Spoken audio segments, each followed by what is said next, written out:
Bayangkan, kamu bangun suatu pagi dan mendapati 8 dari 10 orang di sekitarmu tidak lagi ada. Gedung-gedung pencakar langit yang dulu menantang langit kini rata, seperti lapangan sepak bola. Lalu kamu mendengar cerita tentang seorang anak bernama Eren Yeager yang memicu gemuruh kaki ribuan Titan dan menjadikan dunia seperti sisa perayaan tahun baru yang gagal. Kenapa dia melakukan itu? Itu adalah pertanyaan pertama yang muncul dalam kepala semua orang, bukan? Rumbling atau gemuruh dinding bukan sekadar serangan, melainkan kiamat yang meratakan dunia. Dengan meyakinkan Ymir Fritz untuk menggunakan kekuatannya, Eren melepaskan ribuan Wall Titan dan memimpin mereka dalam pawai genosida untuk menghancurkan semua kehidupan di luar Pulau Paradis. Hasilnya, sekitar 80% populasi manusia di bumi tersapu bersih. Bayangkan suara kaki Titan sebesar gedung apartemen yang menghancurkan kota demi kota tanpa ampun. Sebuah gambaran yang lebih mirip mimpi buruk daripada perang. Lebih dari sekadar kehancuran fisik, Rumbling menciptakan trauma psikologis mendalam. Anak-anak tumbuh tanpa orang tua, kota-kota besar kini hanya menjadi kenangan, dan sistem pemerintahan runtuh total. Dunia tidak hanya kehilangan infrastrukturnya, tetapi juga rasa percaya antar manusia yang tersisa. Masyarakat yang tersisa terpecah belah, antara yang mengutuk Eren dan yang diam-diam mengaguminya. Di sisi lain, kehancuran yang ditimbulkan Eren juga menciptakan ruang bagi pembentukan dunia baru. Tanpa sistem lama yang menindas, umat manusia yang tersisa punya kesempatan untuk memulai ulang. Tapi, apakah mereka akan membangun dunia yang lebih adil atau mengulangi kesalahan lama? Segalanya bergantung pada bagaimana mereka menafsirkan tindakan Eren sebagai kejahatan tak termaafkan atau pengorbanan demi kebebasan. Motif Eren dan akhir Rumbling. Cerita Eren sebenarnya rumit. Ketika Zeke Yeager ingin menggunakan kekuatan Founding Titan untuk mensterilkan semua Eldian, Eren malah membujuk Ymir agar mengaktifkan Rumbling. Ia melepaskan ribuan Titan dari tembok demi melindungi Pulau Paradis dengan cara yang ekstrim. Dalam percakapan terakhir di Dimensi Paths, Eren mengakui bahwa rencananya adalah mengorbankan dirinya sendiri agar teman-temannya mendapat pengakuan sebagai pahlawan dan dapat melindungi pulau mereka. Dengan kata lain, Eren menjadi penjahat terbesar agar orang-orang yang ia sayangi bisa hidup sebagai pahlawan, sebuah pengorbanan yang sulit dimengerti. Namun rencana itu tetap menyebabkan kehancuran besar. Setelah Eren menghancurkan 80% penduduk bumi, aliansi antara Survey Corp dan pasukan Marley berbalik menyerang dirinya. Mereka menghadapi tubuh Titan raksasa Eren yang menyatu dengan Founding Titan. Dalam pertempuran klimaks, Levi berhasil membunuh Zeke dan Mikasa mengakhiri hidup Eren dengan menebas kepalanya.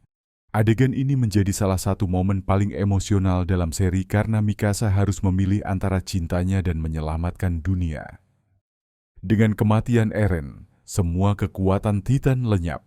Para Titan kembali menjadi manusia, dan para Eldian akhirnya terbebas dari kutukan. Apa yang membuat Eren begitu tragis adalah bahwa ia mengetahui nasibnya sejak awal. Dengan kekuatan Attack Titan yang memungkinkan melihat masa depan, Eren tahu bahwa semua ini akan terjadi. Ia memilih untuk mengikuti jalan penuh darah dan kehancuran demi mencapai hasil yang menurutnya tak terhindarkan. Bisa dibilang, ia adalah tawanan dari waktu itu sendiri. Keputusan Eren memperlihatkan dilema moral yang kompleks. Apakah lebih baik membunuh banyak orang demi menyelamatkan sedikit? Apakah benar seseorang harus menjadi iblis demi menciptakan perdamaian? Inilah yang membuat kisahnya menjadi bahan perdebatan tak habis-habis di kalangan penggemar. Karena Eren bukanlah pahlawan biasa, melainkan simbol pengorbanan ekstrim. Dunia setelah Rumbling. 3 tahun pertama. Kematian Eren menghentikan Rumbling, tetapi luka yang ditinggalkan sangat dalam. 80% manusia sudah tiada, menyisakan hanya 20% populasi yang berusaha bertahan hidup. Mereka harus hidup di antara reruntuhan peradaban modern. Armin, Levi, Mikasa, dan kawan-kawan menjadi pahlawan di mata dunia karena telah membunuh Eren dan menghentikan Titan. Mereka pun mulai bernegosiasi untuk mencapai perdamaian. Armin, yang kini menjabat sebagai komandan baru, memimpin upaya perdamaian antara Paradis dan negara-negara lain. Tapi perdamaian itu rapuh. Di Pulau Paradis sendiri muncul kelompok Jaegeris garis keras yang mempersiapkan diri untuk serangan balasan dari luar, meski Rumbling telah berakhir. Mereka melatih milisi dan mengumpulkan senjata, takut bahwa negara lain akan menghukum mereka atas kejahatan Eren. Sementara itu, Armin dan teman-temannya menjalankan peran sebagai duta perdamaian, mengunjungi negara-negara yang hancur dan mencoba membangun kepercayaan. Kelompok Jaegeris percaya bahwa dunia tidak akan pernah memaafkan rakyat Paradis. Mereka melihat Eren sebagai pahlawan sejati yang berani melindungi bangsanya dengan segala cara. Akibatnya, muncul ketegangan internal antara kelompok yang ingin berdamai dan kelompok yang ingin melanjutkan jalan kekuatan. Sementara itu, negara-negara luar menghadapi masalah mereka sendiri. Banyak pemerintahan runtuh, pasokan makanan dan obat menipis, dan konflik baru muncul karena perebutan sumber daya. Dalam kekacauan ini, suara-suara ekstremis kembali menggema, membuat perdamaian global menjadi mimpi yang sulit diraih. Jangka panjang, bombardir dan kebangkitan alam. Lantas bagaimana nasib dunia dalam jangka panjang? Adegan epilog Attack on Titan menunjukkan rekonstruksi bertahap, tetapi juga mengisyaratkan bahwa siklus kebencian belum berakhir. 3 tahun setelah konflik, sisa umat manusia masih berusaha membangun peradaban baru. Mereka mulai membangun kembali kota-kota, tetapi rasa trauma dan dendam tetap ada. Dan meskipun Armin dan kawan-kawan menjadi duta perdamaian, ancaman perang baru tetap menghantui. Seri ini memberikan serangkaian adegan mid-credits yang menunjukkan masa depan jauh. Di Paradis, peradaban terus berkembang selama ribuan tahun. Namun suatu hari, pulau tersebut dibombardir dan dihancurkan oleh kekuatan militer dari luar. Runtuhan kota akhirnya ditelan oleh alam. Pepohonan dan tanaman liar menutupi bekas rumah dan jalan raya.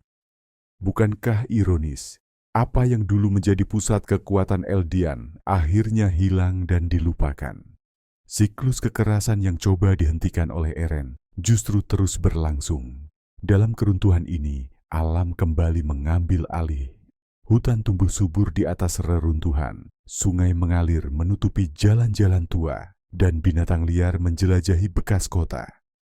Dunia kembali ke kondisi aslinya, bebas dari dominasi manusia.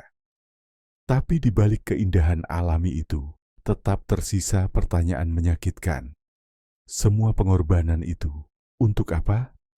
Simbolisme pohon besar di akhir cerita mengundang banyak interpretasi.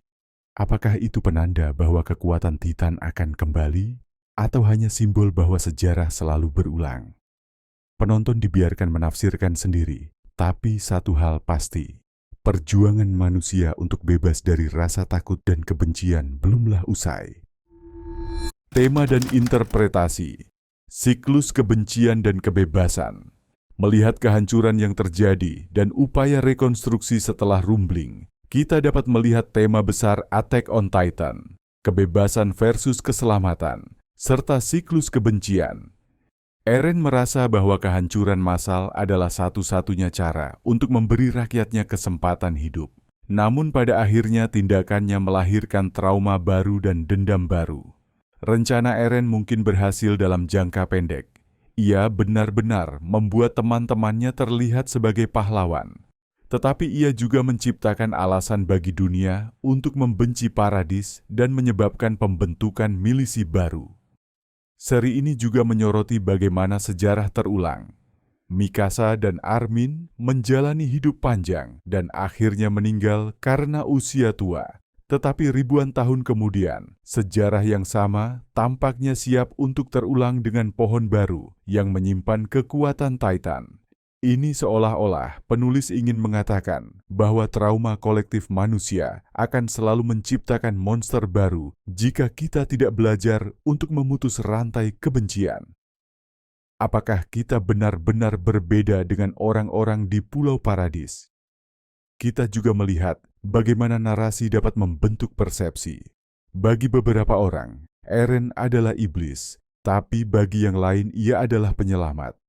Hal ini mencerminkan bagaimana sejarah seringkali ditulis oleh para pemenang, dan kebenaran menjadi relatif tergantung sudut pandang. Kekuatan Attack on Titan adalah kemampuannya menyajikan cerita penuh nuansa tanpa memberi jawaban pasti. Penonton dipaksa berpikir sendiri, mempertanyakan moralitas, dan menghadapi kenyataan bahwa dalam dunia nyata pun tidak ada garis tegas antara benar dan salah. Refleksi pribadi dan penutup. Menyaksikan Attack on Titan dan memikirkan dunia setelah Rumbling bagaikan bercermin pada realitas kita sendiri. Kita melihat bagaimana trauma generasi, propaganda, dan dendam dapat mendorong orang-orang untuk melakukan tindakan ekstrem. Kita juga diingatkan bahwa kemenangan perang tidak selalu membawa kedamaian abadi. Dengan hanya 20% manusia yang selamat, dunia Attack on Titan terpaksa mulai dari awal, menimbang pilihan antara membangun kepercayaan atau mempersiapkan perang lagi. Sebagai penonton, kita diajak untuk merenungkan apa arti kebebasan jika harus ditebus dengan kehancuran. Apakah membunuh demi menyelamatkan orang lain dapat dibenarkan? Apakah mungkin menghentikan siklus kebencian yang telah berlangsung selama ribuan tahun? Cerita Eren dan teman-temannya bukan hanya tentang melawan Titan, tetapi tentang menghadapi rasa takut terdalam dalam diri sendiri. Cerita ini juga mengingatkan kita bahwa tidak ada jalan keluar yang mudah dari trauma sejarah. Membangun dunia yang lebih baik butuh lebih dari sekadar mengalahkan musuh. Dibutuhkan keberanian untuk memaafkan dan tekad untuk berubah. Terakhir, kalau kamu menyukai pembahasan ini dan ingin mendalami lebih jauh, jangan lupa berikan like, share video ini ke teman-temanmu, dan subscribe agar tidak ketinggalan konten lain seputar anime dan refleksi kehidupan. Tinggalkan komentar tentang pendapatmu mengenai tindakan Eren dan masa depan dunia setelah Rumbling, dan aktifkan lonceng notifikasi supaya kamu selalu update. Sampai jumpa di cerita berikutnya.